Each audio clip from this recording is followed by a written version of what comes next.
Let's solve this calculus proof step by step.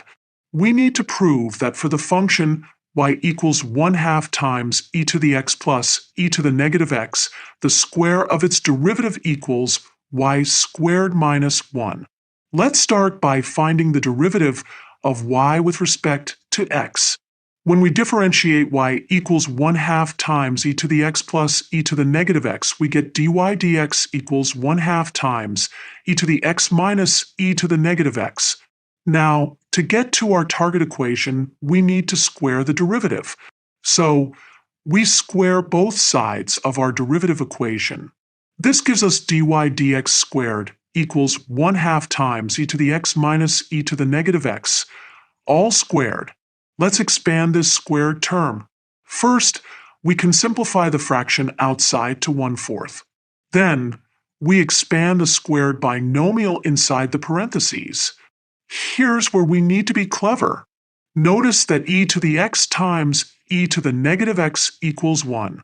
Also, e to the x squared plus e to the negative x squared can be rewritten as the square of their sum minus twice their product. Now comes the key insight. Remember that y equals 1/2 times e to the x plus e to the negative x. Therefore, this expression can be rewritten as y squared minus 1.